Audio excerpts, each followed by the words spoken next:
Hey guys, how's it going? Go see Richard today, and today is finally the day. Today, we're going to start twin turboing the Corvette. First thing we got to do is jack it up. Chances are you already know how to do that if you're installing a twin turbo Corvette, but I will double check and show you. You cannot use that jack. You can put some lumber under the tires if you wanted to use a jack like that to lift up the vehicle. In my case, I have the lowered low profile jack. The next thing you need are the little rubber pucks. What do those look like? Well, let's go right here. I'll pull one out so that way I can show you. It is right here, right in line pretty much at the seam of the door. They look like this.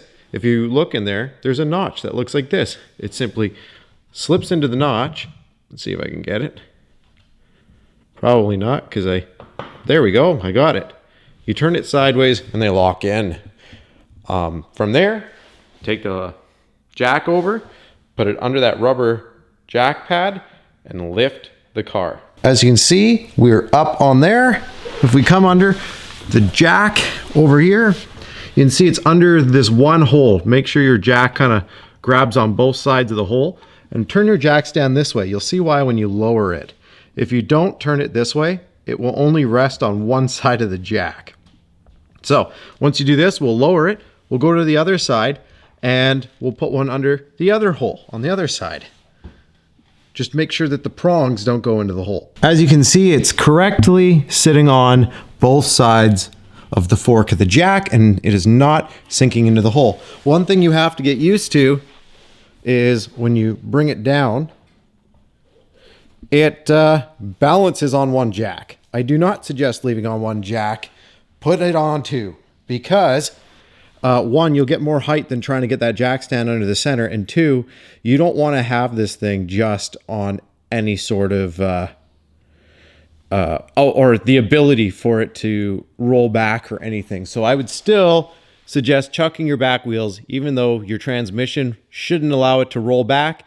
It's just good practice. So I slid the two rear jack pucks in, and I ended up lifting the rear just because I'm going to be doing some work to my X pipe later. So what I've done is I've gone ahead and, as you can see, put two jack stands under the rear. You just lift it the same you did the front. Lift it up on the one side, put the one jack stand in. When you start to lower it, you'll notice the other side level out.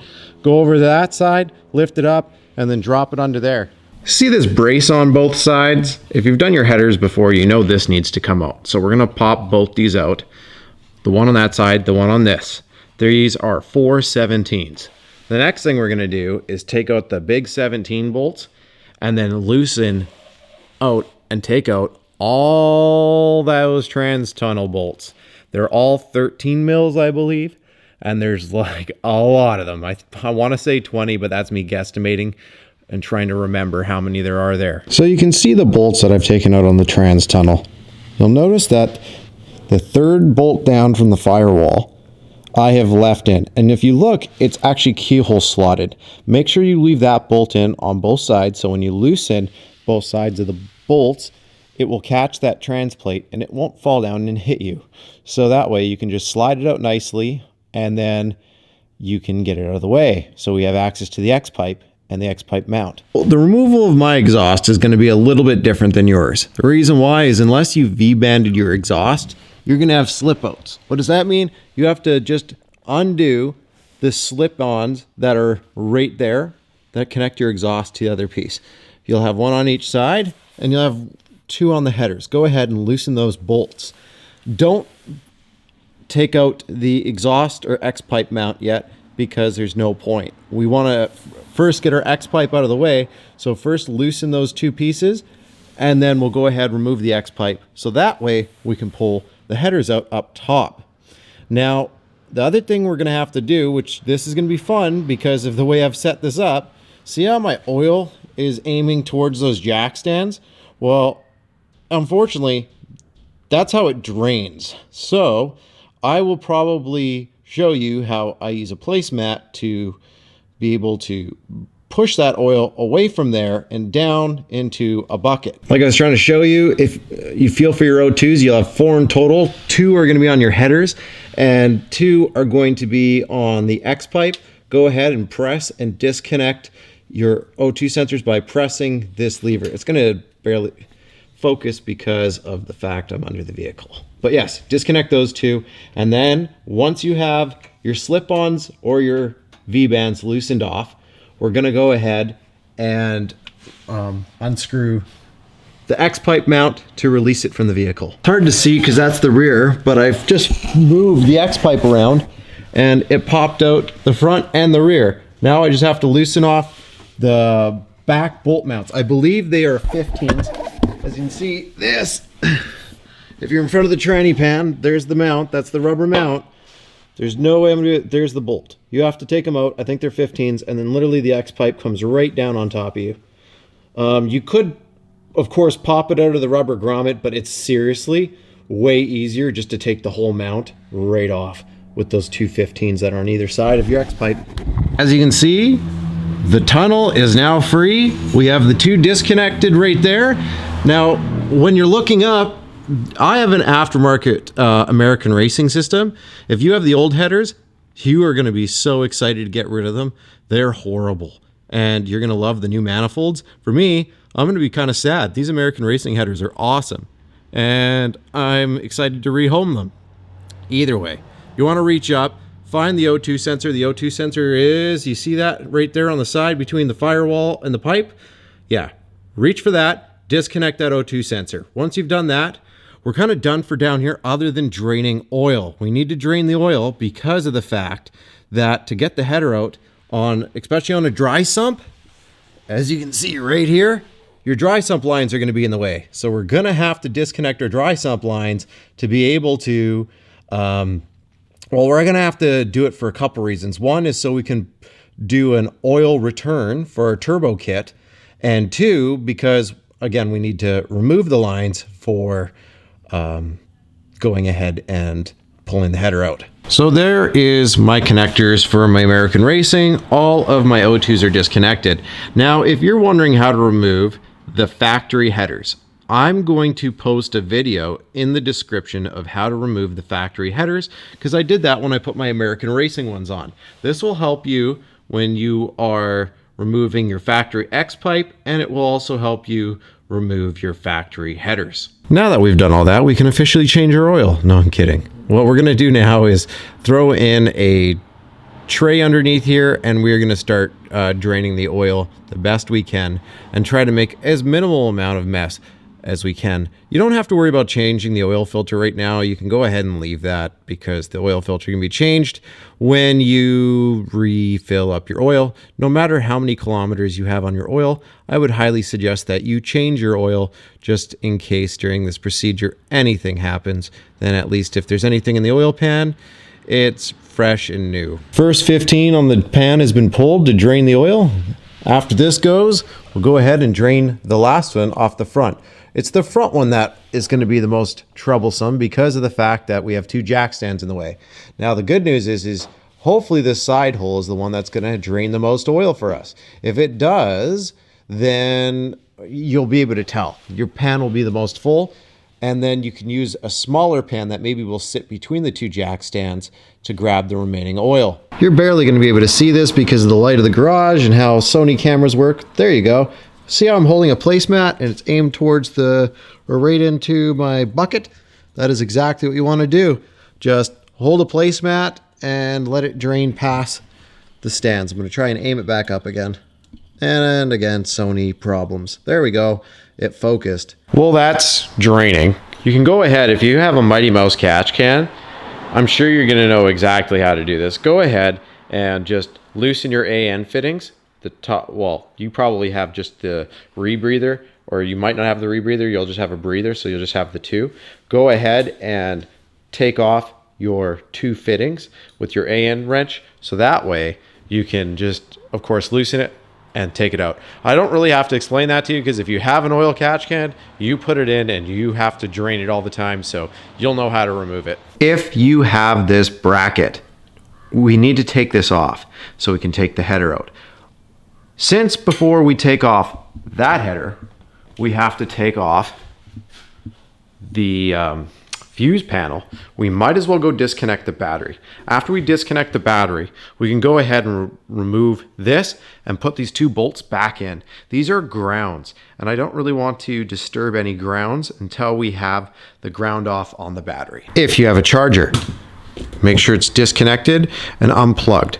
Then you can come over here and lift this up.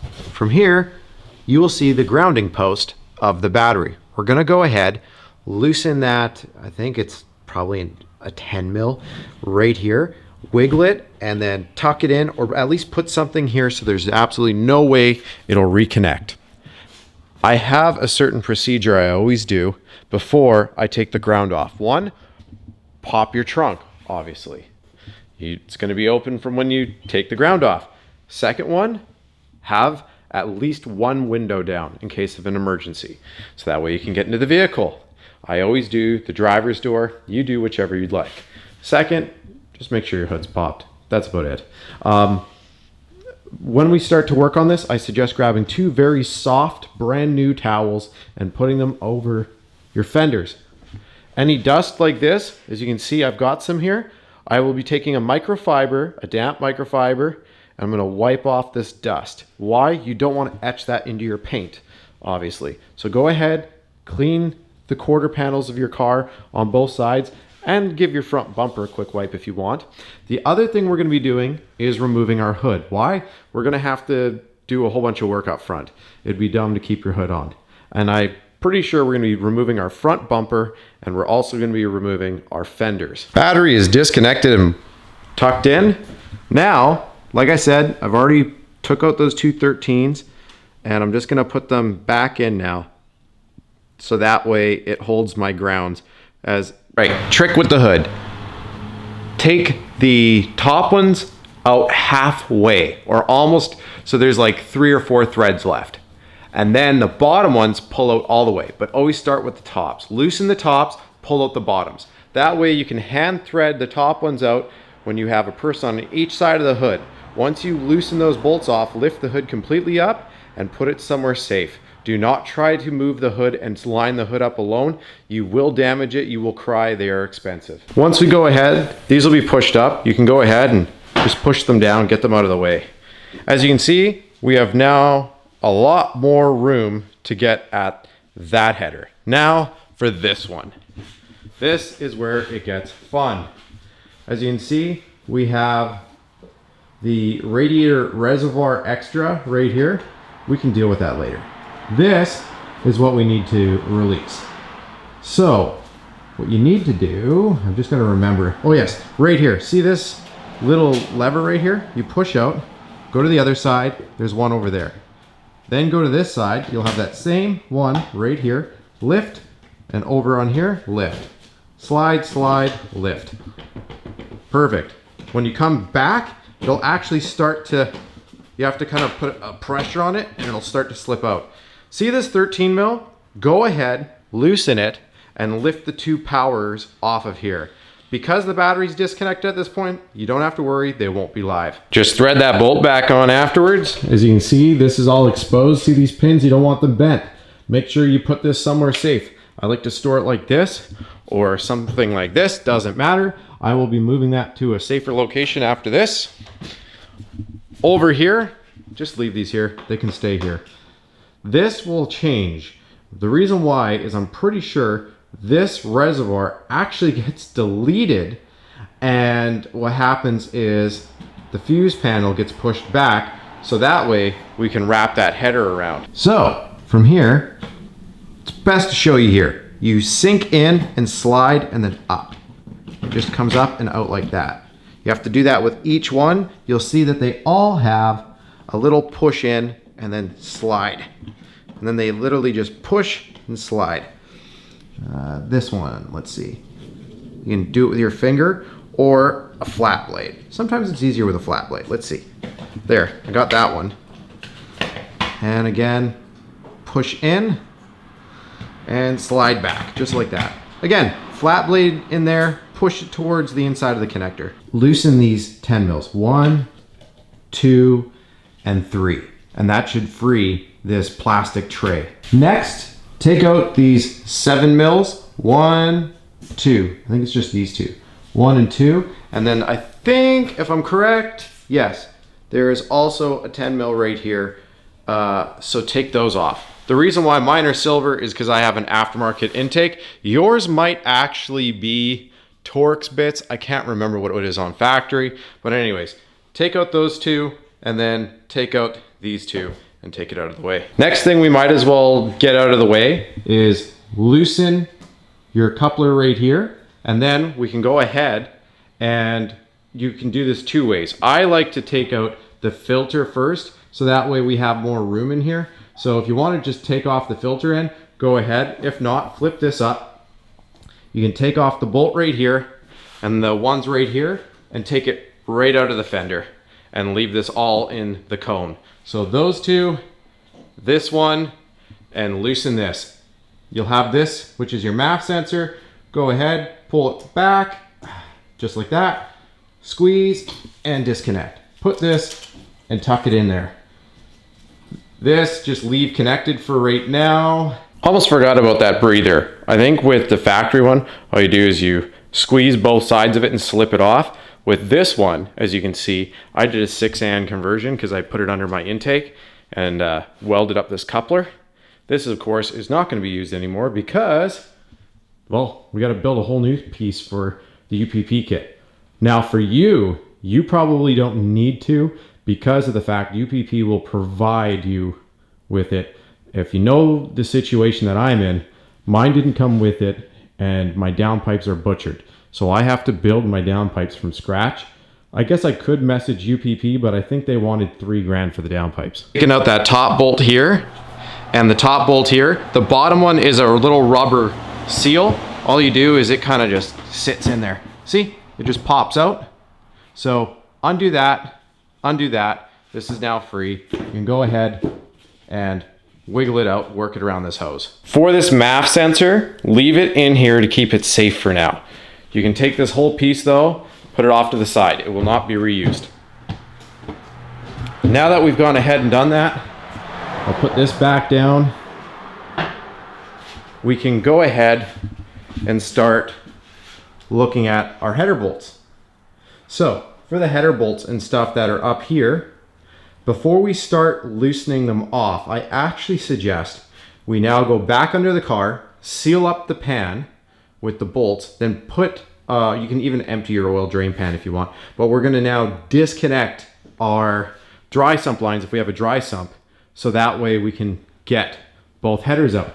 But as you can see, that'll leave you a lot more room to get the headers out. We have more access to get down there.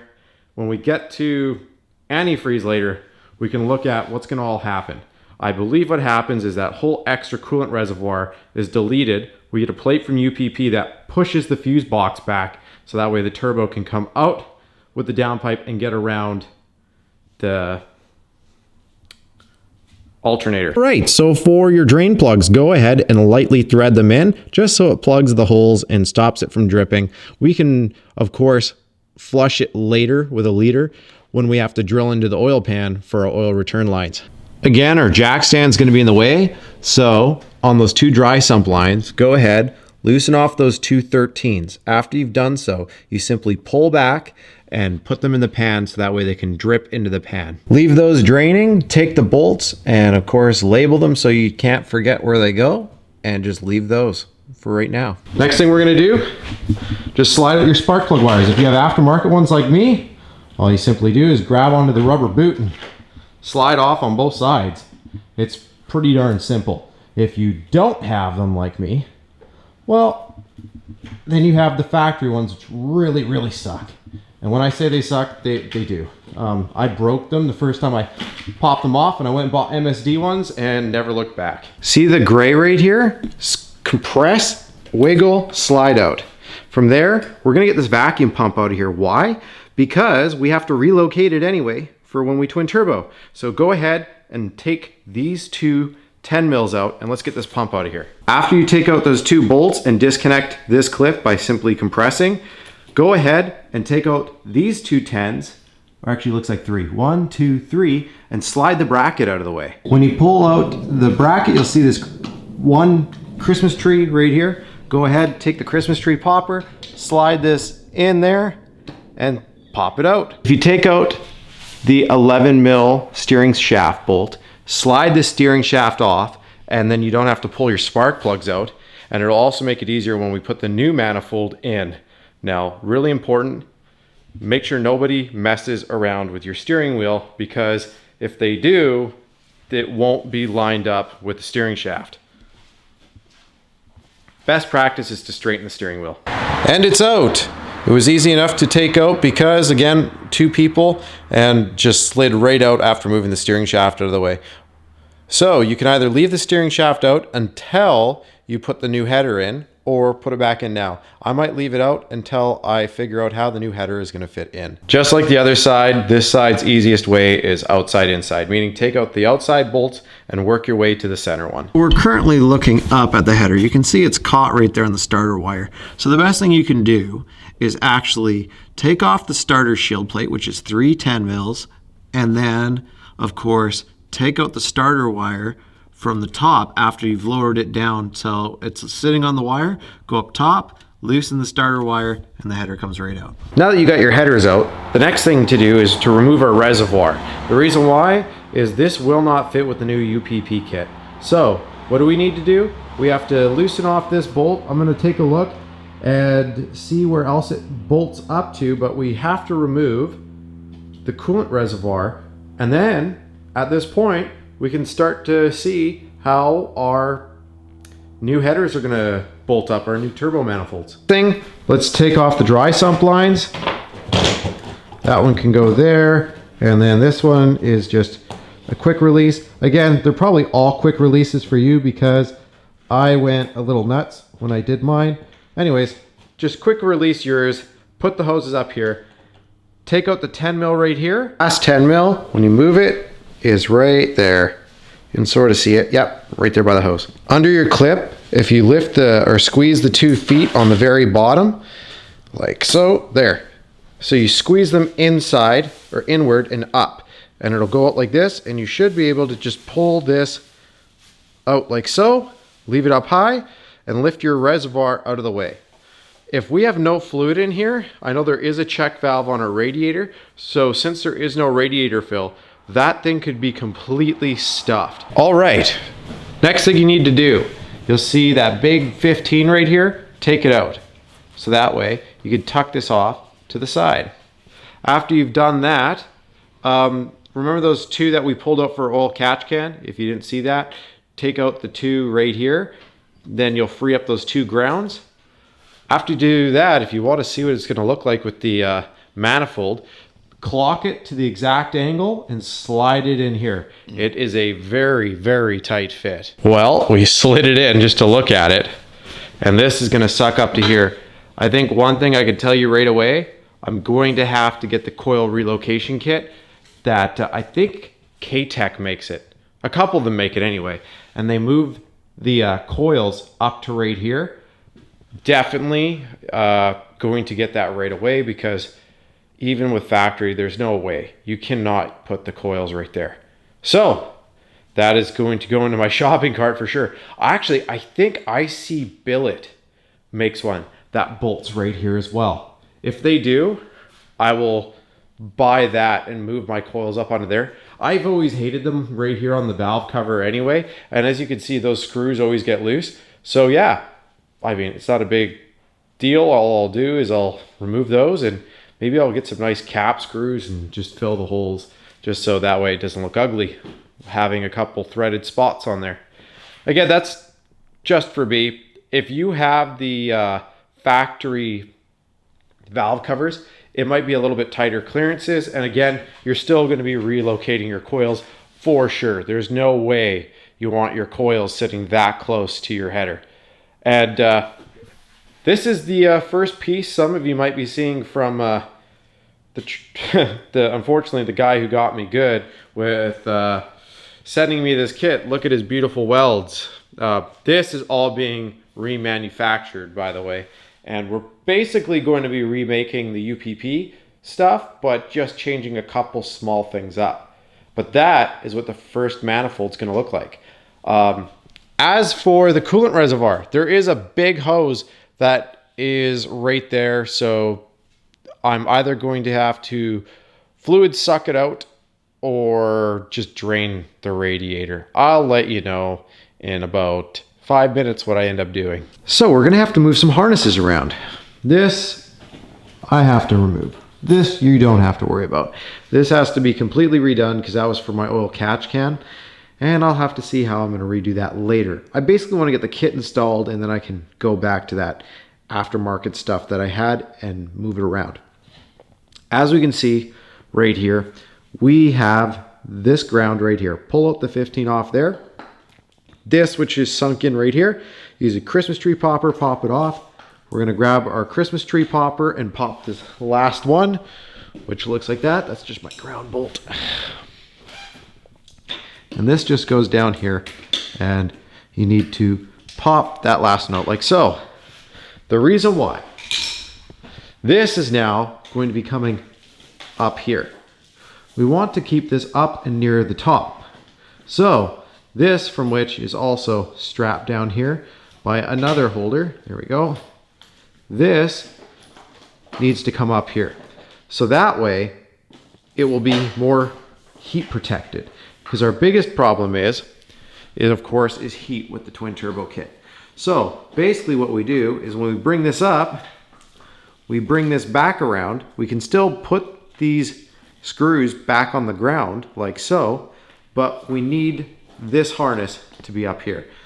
As I slowly move things around and kind of extend things out, we will do that. Basically, we need to, like I said, just rebolt it, but move it.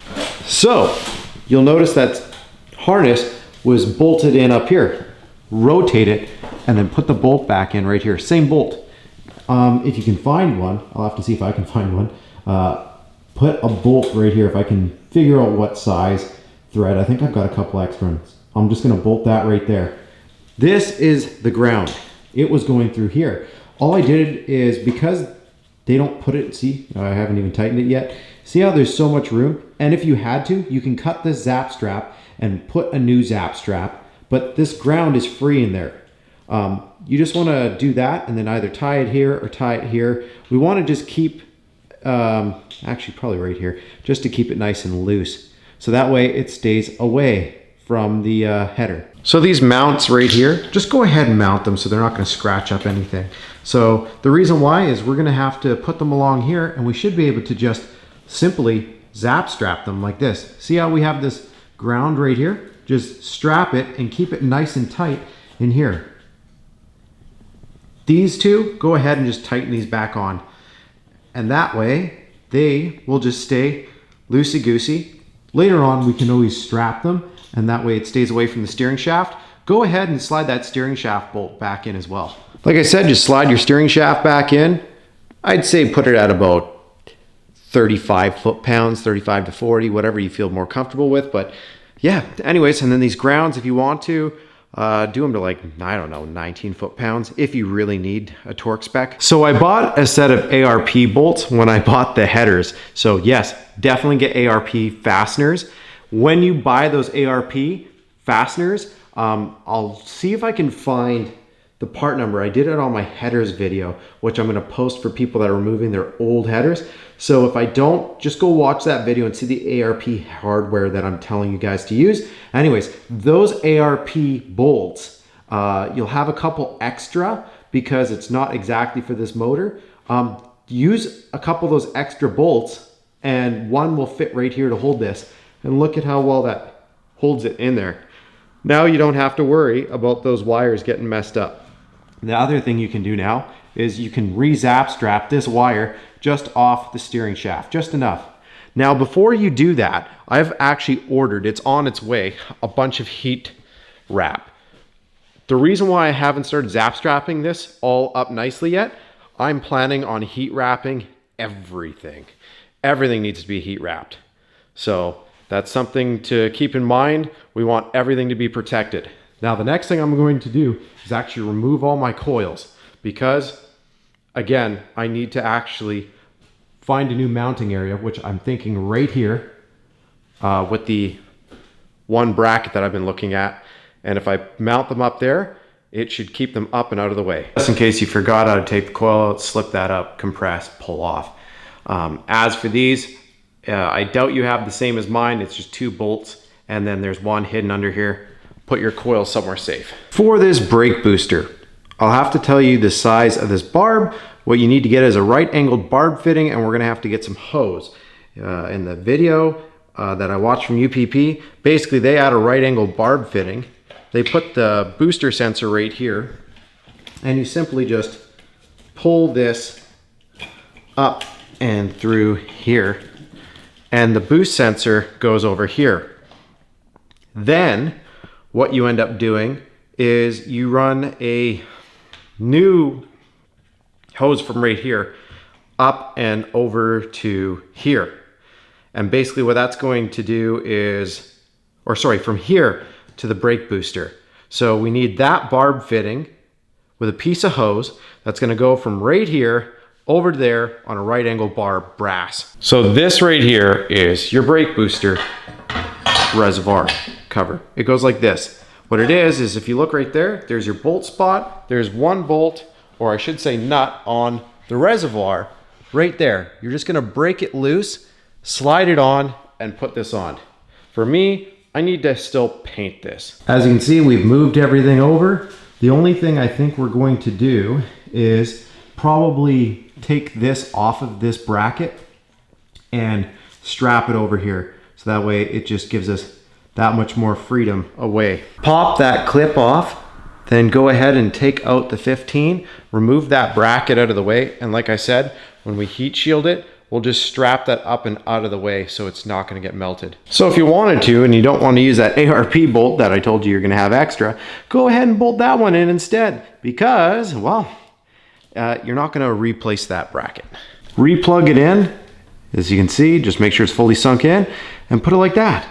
What you can do now is, if you want to, when your wrap arrives, throw a piece of wrap around this whole clip so there's no chance of it being affected by heat. Now that we've moved that, I've also loosened off, moved this ground over and tightened it down just so we have more space, and I put a zap strap down there. As you can see, we have much more room around there. We're gonna try and throw that header in now and just check our clearances now that we've moved a bunch of wiring around. Header comes in, much more room, and then we just lift it straight up, and just like that, in she goes.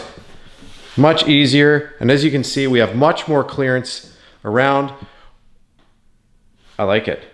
That looks much better. Once you have that piece right here protecting your brake booster, because the last thing you want is boiled brake fluid, that will be good. And as you can see, there's a lot more space. I thought there was going to be a problem down there, but it should actually be pretty good. What I will end up doing is wrapping this with heat wrap as well, just to protect those lines down there. I ended up putting that bolt in there. I was like, the ARP is just gonna be too overkill. But now we know the header is gonna fit in there perfect. I am going to, like I said, my heat shield should be here tomorrow. I'm gonna go ahead and wrap all of this just to keep it nice and safe, including down there. Want to keep all of the steering rack all taken care of. Now, funny thing is, all this piping is going to get changed out, because this all changes because we have to use a different thermostat housing. So not too worried about that.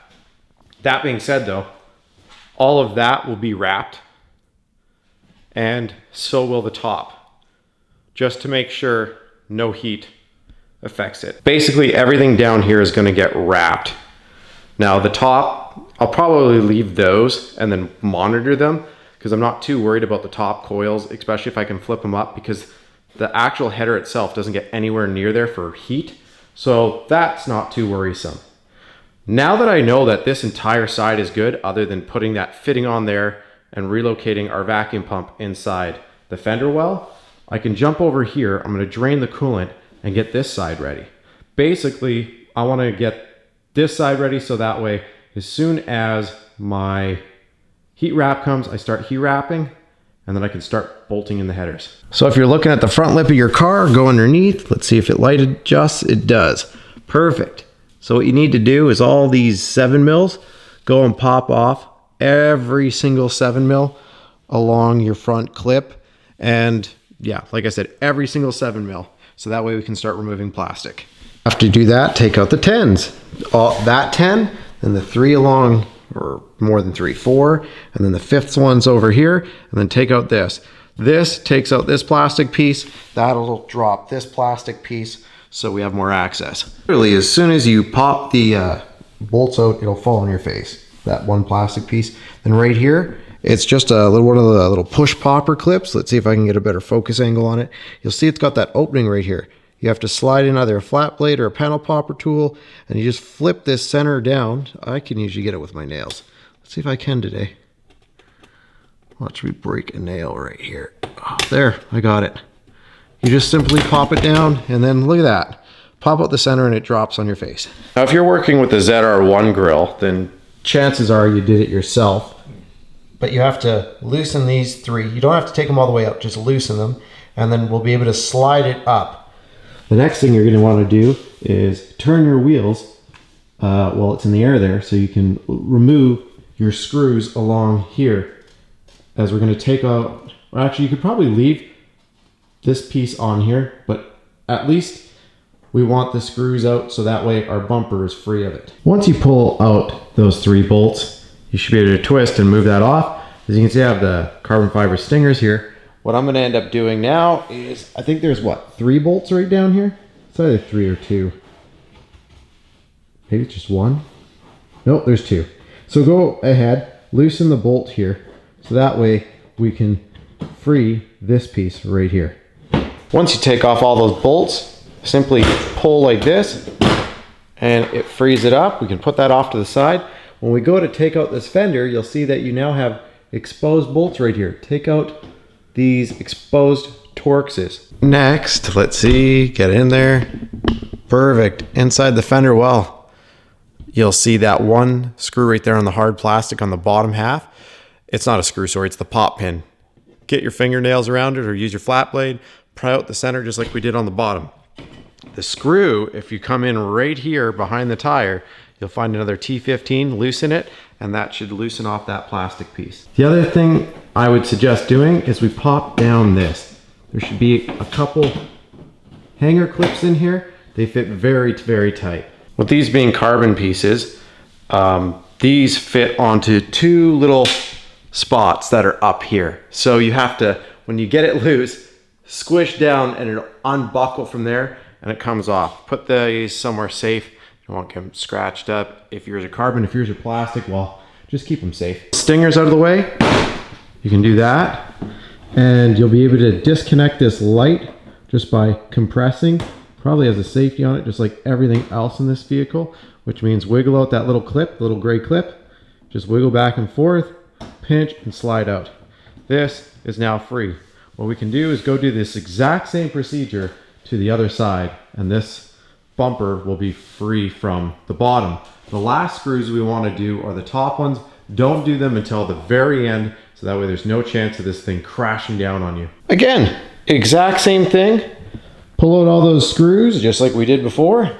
Now we're just going to come up here, loosen here, pop this guy, take off the last 4 bolts, and literally this should start all slipping out, the whole front bumper cover. Have somewhere safe to put it down. You pop out those 2 plastic pieces. It's time to take a T30 and remove the last 4 bolts. Get to this point where you can lift up both sides of the bumper. It'll probably slide out of this corner, but not the far corner. What you have to do is, if you look in there, I want to see if I can show you. There'll be 2 7mm right there. Loosen the 2 7mm and it'll come right out. Make sure you do this with 2 people. Like I said, once you loosen those, yes, they are fun. You're gonna have to try to use various extensions to get at these 7mm, but once you loosen them from having your hand around the other side, it the bumper slides right off. Now, if you're like me and you have the 360 cams, make sure that you disconnect right here. There is a 360 cam piece right here, and you have to disconnect it. You can, of course, before you undo those 7mm, fold it up and disconnect it. And again, they have a safety, so you just pull it back, compress, and slide out. and that takes care of the 360 cams. Now that you've gotten all of that out of the way, and again, one thing I will warn you right now, when you're leaning over the car, anything you're doing for right now, now that the bumper isn't attached, do not put weight on here. If you do, or over here, you will bend these braces. It is thin aluminum. So, for now on when you're leaning on your car, do not, if you have caution tape or anything, do it. When I pulled the engine out of here, a couple people, could have even been me, when leaning over here, put a little bit of pressure on here, it bent and it made it really fun to put the bumper back on. I'd actually like remorph this while attaching it. So just something to keep in mind. For right now, yeah, let's drain the radiator. Take the cap off your reservoir. When looking down, you should have a drain. I don't know if the drain on the factory radiator is on this side. I have a Mishimoto radiator. My drain is right there. There you go. It comes out like a hot mess. Doesn't matter what you do. It's just that one opening is always a mess. Let it drain. Once it drains to a trickle, go ahead and put your plug back in. The reason why is because we're not actually popping off the bottom radiator hose. We're only taking off the top. But we wanted to drain absolutely as much as we could, because now, if you look at that reservoir, we should be pretty darn empty. So now that that reservoir is pretty darn empty, we can kind of try and pour any fluid that's there back into the block, and it'll end up in the bottom of the radiator. So that way we can disconnect it. I will say this though, what we want to try and avoid is getting any fluids inside those connectors. So I'm going to try and wrap it around or do something to get that away, so when we disconnect the reservoir, it does not have any chance to get liquid into those connectors. Flexing this up, if you look down, you'll see the reservoir has a little metal spring ring around it. You want to pull the spring ring away from it so it's away from the clip, and then it should slide right out. Once I get the reservoir free, I'm going to show you. So this is the clip that was around here. Well, as you can see, it holds on by doing that. So what you have to do is pull it away, and it releases the barb, and once that's free, it literally just slips right off.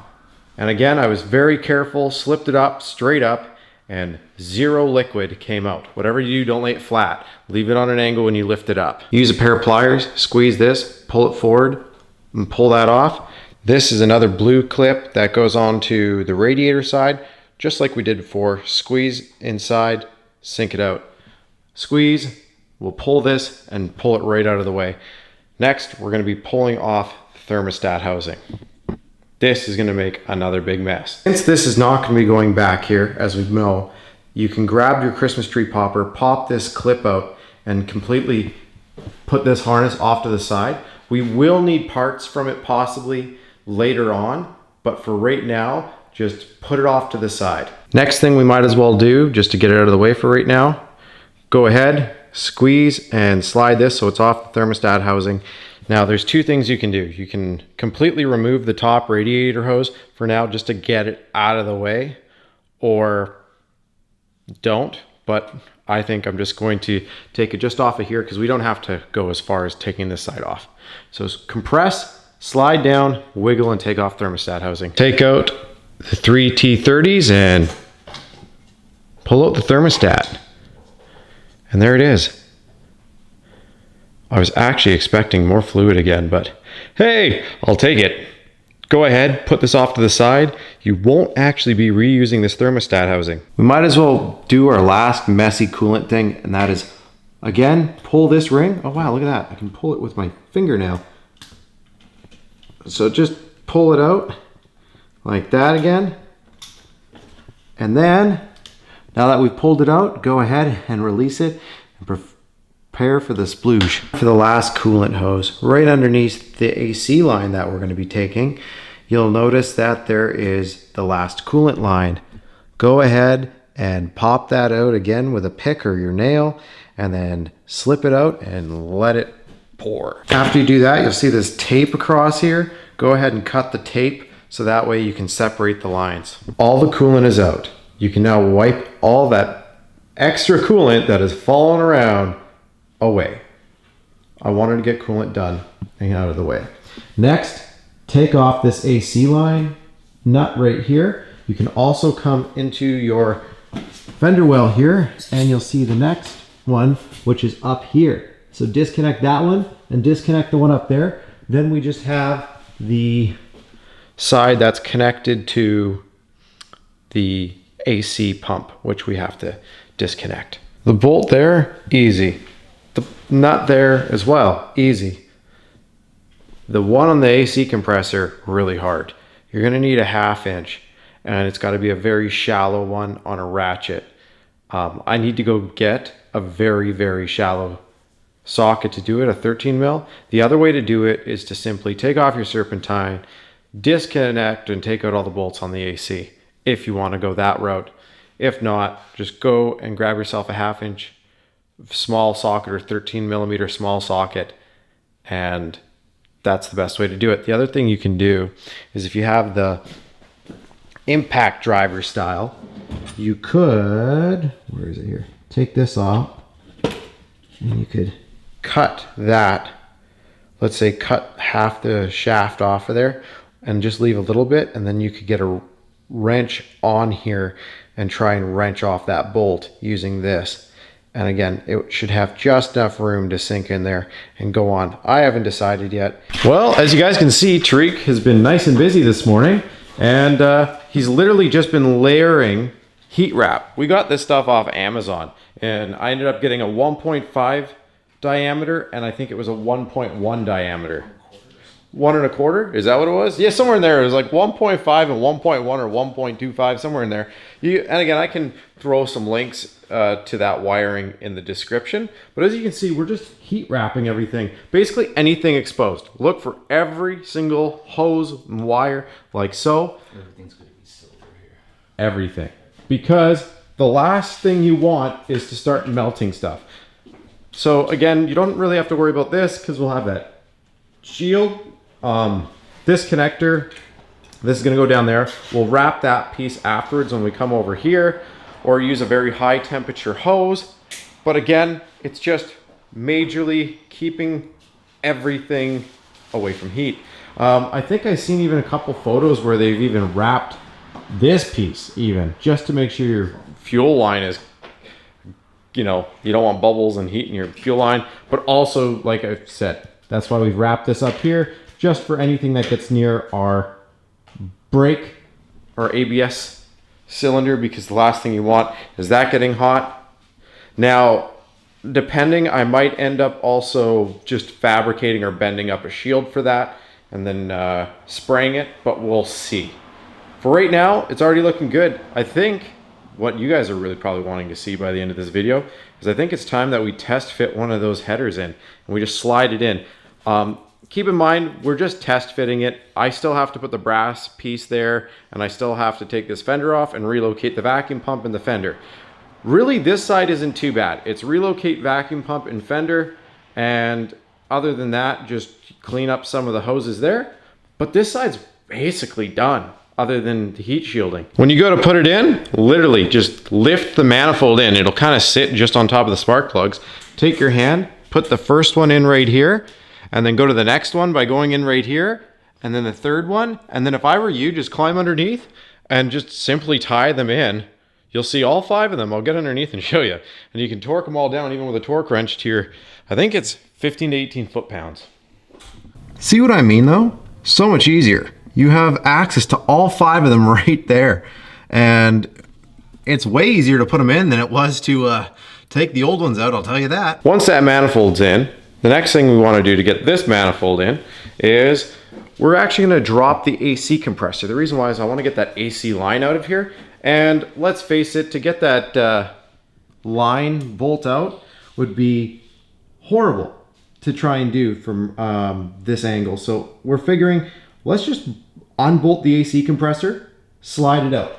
Now, if you've never taken the serpentine belt off of your vehicle before, well, this one, you put the ratchet on here. So with a 15, just put the pressure on like that. You'll see how there's slack in the belt? Just like that. Go ahead and take the belt off of the alternator pulley. Once you do that, you'll notice that there's a nut right there. Take that, it looks like a 13mm nut out. And then up here, there's probably a 15mm bolt. Take that out. And then we should have a much more loose compressor. I'm also gonna take a look, because sometimes they put an extra bolt, but I don't think we have one in this case. It's just one completely through bolt. Once you've cracked it loose, make sure that you slide your connector grays back again and release. There's usually, I believe, 2 off the AC. So when you go to disconnect it, it's on the side to the firewall. Squeeze, compress, and slide down, and it'll slide out. Go ahead, pull that bolt out, and let's see if we can get this compressor out the front. So if you look down there, after you've done that, you can move it around. Now, the other thing I decided to do, just so I didn't mess up the threads, is I took the post out as well. Now, the post looks like this. It has an inverted torque socket, but you can use, as long as it's not in there too tight, which usually it isn't, an 8mm socket. So just be very careful. And if you have the small inverted torques, or if you want, buy a set. They're cheap on Amazon. Just take out the 13mm with a small ratchet. It should not be tight at all. And then you can release the lines from the side of the compressor. Just give them a wiggle, just like that. Boom. Go ahead, pull the lines out of the way. So I finally removed those 2 horrible Cameron James specials. And then what I ended up doing was just getting that all bolted up there. Again, it bolts up the exact same way. All I did is I hand threaded them here, went underneath, and tightened them. It actually goes in really, really simple. Like, can't get any more simple, because it's just hand thread from the top, get underneath, and tighten them. And then look at that. That looks so good. Just wait till I get those coil relocation brackets that go up here. I think that's gonna just look mint. And that's with 1 turbo bolted up. Pretty easy, just hold it up and thread them in. Again, I'm just trying this turbo for fitment. I might actually upgrade these turbos before it goes to the dyno, we'll see. But as you can see, the silver just enhances, like the lines go like this. It doesn't look out of place with all the heat wrapping in there. When you first start doing it, like, man, really? But I'm also looking at doing a silver billet piece for in there for my ICT, if it'll work, the ICT billet coil relocations. I want to put them up here so they plug in, and then I'll run my spark plug wires down and around, and then to the plugs and away. So we'll see. We're gonna get this next turbo bolted on. For this, we have to disconnect our ABS. We have to drill 2 holes a little higher up to drop it lower. And then after we do that, then we can then put the turbo on. So if you want if you get this part number 134-2001, they come with more bolts than you'll need. They aren't that expensive. And you can use these guys, the ARP bolts, to bolt the turbos on to the manifolds. On your ABS, you'll notice that there's a 10mm here and a 10mm on the exact opposite side.